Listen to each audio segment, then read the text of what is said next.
First nuclear structure புரியுதா? அடுத்து இருக்கக்கூடிய பார்ட் வந்து நியூக்ளியர் சைஸ்ன்னு சொல்லக்கூடியது. இந்த நியூக்ளியர் சைஸும் 3 விதமாக சொல்லலாம். ரேடியஸ், நியூக்ளியர் ரேடியஸ்ன்னு சொல்லலாம், இல்லை நியூக்ளியர் சைஸ்ன்னு சொல்லலாம், இல்லைன்னா நியூக்ளியர் கிராஸ் செக்ஷன் ஏரியான்னு சொல்லலாம். சரிங்களா? ஒரு சில பேர் நியூக்ளியர் கிராஸ் செக்ஷன் ஏரியானா என்னது?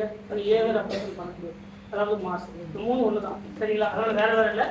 ஸோ அடுத்து நம்ம பார்க்கக்கூடிய டாபிக் என்னன்னா nuclear size. Nuclear size or nuclear radius. அடுத்து பார்த்தீங்கன்னா நியூக்ளியர் கிராஸ் செக்ஷன் ஏரியா. இந்த நியூக்ளியர் கிராஸ் செக்ஷன் ஏரியா வேற, நியூக்ளியர் கிராஸ் செக்ஷன் ரியாக்ஷன் வேற. ரெண்டு ஒன்று இல்லை. சரிங்களா? ரெண்டு டாபிக் ஒரே மாதிரி இருக்கிற மாதிரி. நியூக்ளியர் கிராஸ் செக்ஷன் ஏரியா ஒன்று இருக்குது, அதான் நியூக்ளியருடைய ரேடியஸ், அதான் நியூக்ளியருடைய சைஸ். ரெண்டாவது நியூக்ளியர் கிராஸ் செக்ஷன் ரியாக்ஷன் ஒன்று இருக்குது, அது வேறு. இது அதுவும் சேம். அப்போ ஃபஸ்ட்டு நியூக்ளியருடைய சைஸ் அப்படிங்கிறது அந்த நியூக்ளியஸில் ப்ரெசென்ட் ஆகக்கூடிய புரோட்டான் வந்து நியூட்ரானை பேஸ் பண்ணி சொல்லும். சரிங்களா? ஃபர்ஸ்ட் பற்றி யார் வருது இது சொல்லக்கூடிய எக்ஸ்பிளைன் பண்ணுறது 1911 ரூதர்ஃபோர்ட் தான் ஃபர்ஸ்ட். யாரு? இவர் சொல்லக்கூடிய தியரி என்ன? இவர் செஞ்ச எக்ஸ்பெரிமெண்ட் என்ன? இந்த நியூக்ளியருடைய சைஸுக்கு ரூதர்ஃபோர்ட் செஞ்ச எக்ஸ்பெரிமெண்ட். ரெண்டு விதமான ஸ்கேட்டரிங் எக்ஸ்பெரிமெண்ட் பண்றாங்க. ஃபர்ஸ்ட் எக்ஸ்பெரிமெண்ட் என்னது? உங்களுடைய எக்ஸ்பெரிமெண்ட்ல ரெண்டு எக்ஸ்பெரிமெண்ட் இருக்கு. ஒன்று கோல்ட் காயின் வச்சு பண்ணக்கூடிய எக்ஸ்பெரிமெண்ட். அதுல ஒன்று ஆல்பா ஸ்கேட்டரிங் வச்சு சொல்லுவோம். என்னது? Alpha scattering. இந்த ஆல்பா ஸ்கேட்டரிங் அப்படிங்கிறது ஃபர்ஸ்ட் 1911 அவர் செஞ்ச experiment. But more accurate value வந்து இந்த ஆல்பா ஸ்கேட்டரிங்ல கிடைக்கல. யார் செஞ்சதுல? ரூதர்ஃபோர்ட் செஞ்ச இந்த ஆல்பா ஸ்கேட்டரிங் எக்ஸ்பெரிமெண்ட்ல more accurate size or more accurate radius வந்து கிடைக்கும். இதுல ஆல்பா ஸ்கேட்டரிங். அடுத்து வரக்கூடிய நியூட்ரான் ஸ்கேட்டரிங் பண்றாரு. என்ன ஸ்கேட்டரிங்? Neutron scattering. இந்த நியூட்ரான் ஸ்கேட்டரிங்ல தான் அவருக்கு மோர் அக்யூரேட் நியூக்ளியருடைய சைஸ் ஆர் நியூக்ளியருடைய ரேடியஸ் வேல்யூ வந்து கிடைக்கும். அப்படின்னு யார் சொல்றது? ரூதர்ஃபோர்ட் சொல்றாரு. இப்போ இதுல கால்குலேட் பண்ண வேல்யூ தான் நமக்கு மோர் அக்யூரேட்டான வேல்யூ அப்படின்னு ரூதர்ஃபோர்ட் சொல்றாரு. அவர் செஞ்ச ரெண்டு எக்ஸ்பெரிமெண்ட், ஒன்னு ஆல்பா ஸ்கேட்டரிங், இன்னொன்னு நியூட்ரான் ஸ்கேட்டரிங். இதுல மோர் அக்யூரேட் வேல்யூ கிடைக்கல, இதுல மோர் அக்யூரேட் வேல்யூ வந்து கிடைச்சிருக்கு. அப்ப இதுல இருந்து நமக்கு ரேடியஸ்க்கான ஃபார்முலா என்னது? R equal to R0 a power இதுதான் அந்த ரேடியஸ்க்கான ஃபார்முலா. R அப்படிங்கிறது radius of the nucleus. கரெக்ட்டா? இந்த R0 அப்படிங்கிறது கான்ஸ்டன்ட். இதோட வேல்யூ என்னது? 1.5. சில புக்ஸ்ல 1.5 into 10 power minus 50 மீட்டர். ஒரு சில அர்னிகர் மாதிரி புக்ல 1.3 into 10 power minus 50. ரெண்டு வேல்யூ இருக்கு. சரிங்களா? சார் நீ 1.5 சொன்னீங்க, புக்ல 1.3 கொடுத்துருக்கோன்னு சொல்லுங்க. சரிங்களா? ஒரு சில புக்ல 1.3 இருக்கும், ஒரு சில புக்ல 1.5 இருக்கும். இது சென்டிமீட்டர் மாறும்போது அதுவும் இங்கே கன்வெர்ட் பண்ணி வச்சுக்கோங்க. 1.5 into 10 power minus 30 சென்டிமீட்டர். அதே மாதிரி 1.3 into 10 power minus 30. சரிங்களா? என்ன டவுட்? ஓகே.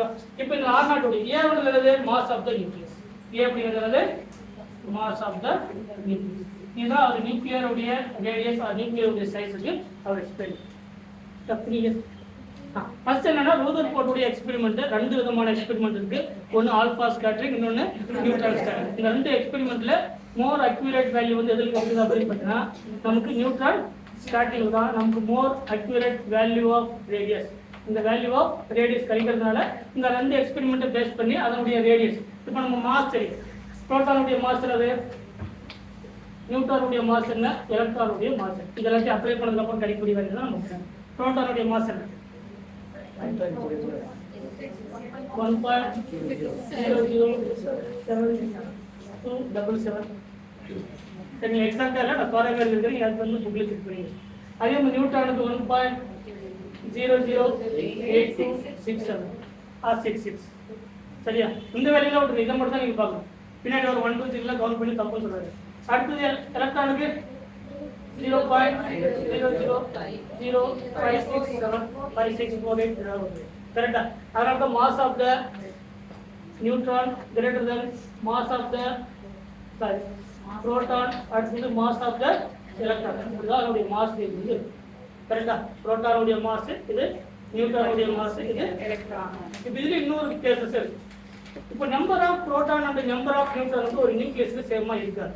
ஏன் அப்படின்னு பார்த்தீங்கன்னா இதனுடைய மாஸ் வந்து அதிகம், இதனுடைய மாஸ் இல்லை. ஒரு நியூக்ளியஸ்ல 2 புரோட்டான் இருக்குன்னா அதை நியூட்ரலைஸ் பண்றதுக்கு 3 புரோட்டான் வந்து அதை நியூட்ரலைஸ் பண்ணுது. அதனால தான் அந்த நியூக்ளியஸ் வந்து ஸ்டேபிளா இருக்கு அப்படின்னு பின்னாடி ஒரு கேள்வி சொல்லுது.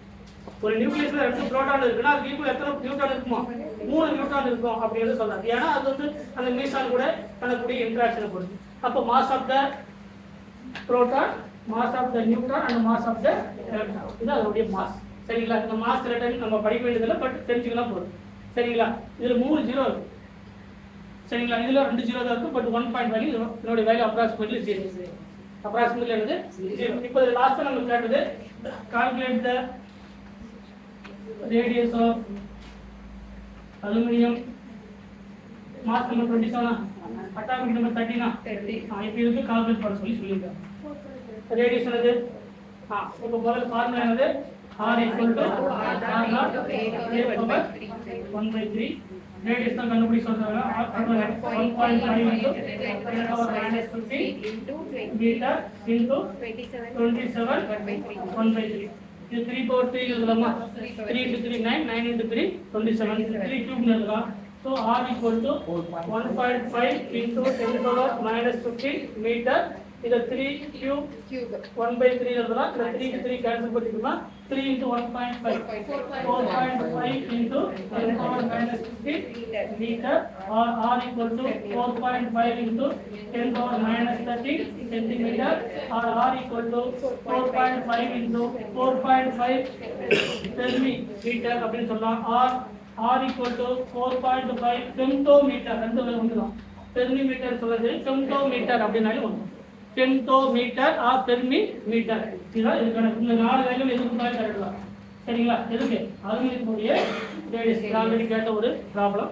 அது மாதிரி இந்த மாதிரி இந்த நியூக்ளியஸோடைய சைஸ் இல்லைன்னா நியூக்ளியஸோடைய ரேடியஸ்க்கு இந்த மாதிரி கண்டுபிடிச்சா போதும். சரிங்களா? இந்த டவுட் இருக்கா?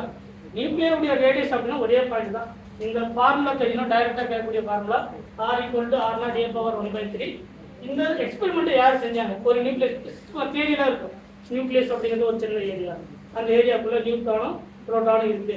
இந்த நியூட்ரான் அந்த புரோட்டானை வந்து பாஸ் பண்ணும்போது நிறைய ரேஸ் வந்து டிஃப்ரெண்ட் ஆகிட்டு இருக்கும். சம் ரேசஸ் தான் வந்து பர்டிகுலராக எக்ஸாக்டா ஒரு 90 டிகிரி ரிஃப்ளெக்ட் ஆகுது. அப்படிங்கிற எக்ஸ்பெரிமெண்ட் கையில இருக்கும். அதில் நமக்கு தேவை என்ன எக்ஸ்பெரிமெண்ட் அப்படின்னா 2 எக்ஸ்பெரிமெண்ட். ஒன்று ஆல்பா ஸ்கேட்டர், இன்னொன்று நியூட்ரான் ஸ்கேட்டர். இந்த 2 ஸ்கேட்டரிங்ல இருந்து நியூட்ரானுடைய ஸ்கேட்டரிங்ல அந்த நியூக்ளியஸுடைய ரேடியஸ் வந்து மோர் அக்யூரேட்டா இருக்கிறதுனால அந்த ஸ்கேட்டரிங் பண்ணுறது ஒரு பிரச்சனை.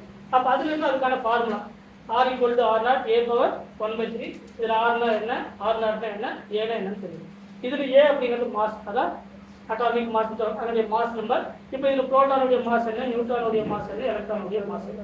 சரிங்களா? எந்த நியூக்ளியஸை கொடுக்குறாங்களோ அதனுடைய மாஸ் நம்பர் தெரிஞ்சிருக்கும். அந்த மாஸ் நம்பரை A முதல்ல அப்ளை பண்ணிங்கன்னா நமக்கு அதனுடைய ரேடியஸை நம்ம கண்டுபிடிக்கணும். இப்போ என்ன பண்ணுவாங்கன்னா சில டைம் சென்டிமீட்டர் மீட்டர் அந்த மாதிரி கொடுப்பாங்க. நீங்கள் அதெல்லாம் பார்க்கணும். இந்த 13 சென்டிமீட்டர் அந்த மாதிரி கொடுத்துருந்தாங்கன்னா மீட்டருக்கு மாற்றும்போது எப்படி மாற்றணும்? சரிங்களா? நீங்க எடுத்து என்ன பண்ணக்கூடாது, 15 இருந்தால் டேரக்டா போடணும். மீட்டரை சென்டிமீட்டர்னு பார்த்து அதுக்கு தகுந்த மாதிரி அதனுடைய ரேடியஸ். ஓகேவா?